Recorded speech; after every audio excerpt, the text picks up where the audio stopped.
I didn't know turkey feathers were so smooth, Marshall said. Next to him stood a large white turkey with a black circle around one eye. Marshall ran his fingers along the turkey's broad back. Casey tossed some popcorn on the ground. She and Marshall watched the turkey dip his head and gobble up the food. It was early Monday morning, 3 days before Thanksgiving, and they were on the White House lawn.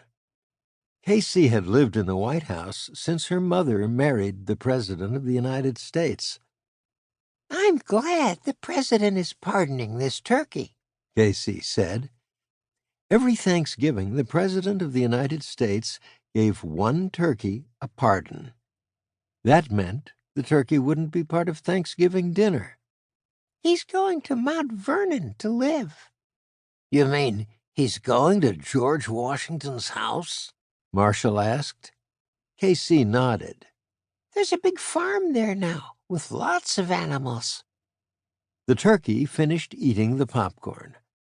He started picking at Casey's sneaker laces. "Hey, Marsh, let's give him a name," Casey said. Marshall looked at the black circle around the turkey's left eye. "How about Spot?" he said. The turkey let out a loud gobble gobble. Casey laughed. "He doesn't seem to think Spot is a good name," she said. "Besides, it sounds like a dog's name. Why don't we call him Cloud?" "Because he's white?" Marshall asked.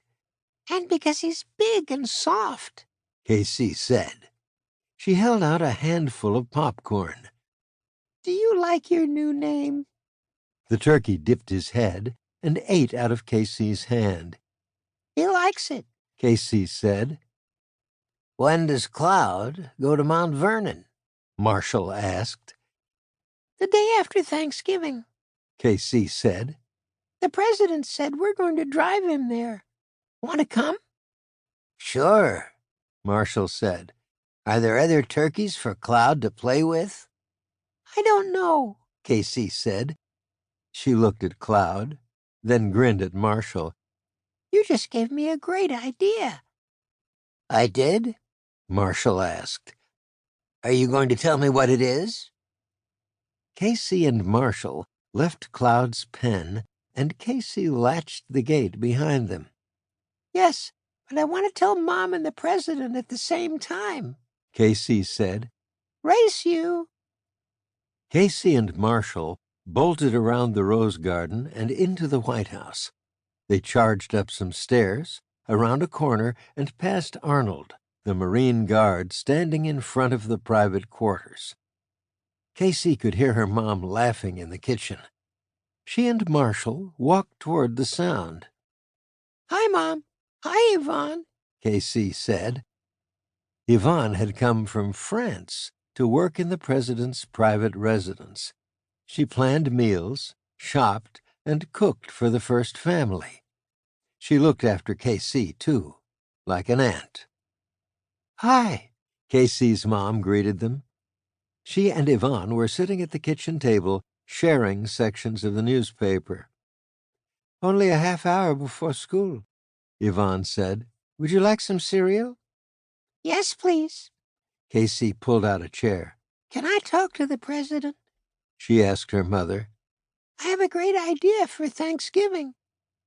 Yvonne set a bowl of cereal in front of Casey. She handed Marshall a glass of juice. Her mother grinned. "Now you've got me curious," she said. "How about a hint?" "She won't even tell me," Marshall said. "Won't tell you what?" a voice said from behind Marshall. The president walked into the kitchen. He was tall, and his dark hair had a little gray around his ears. With him was Vice President Mary Kincaid. "I have an idea, Dad," Casey told him. "It's about Congress." The president sat next to his wife. "You're too young to run for Congress," he said to his stepdaughter. Casey giggled. "You know the turkey you're going to pardon?" she asked him. "Big fellow with white feathers?" he said. "We're taking him to Mount Vernon on Friday." We named him Cloud, Marshall said. Nice name, the president said. So, what's your idea?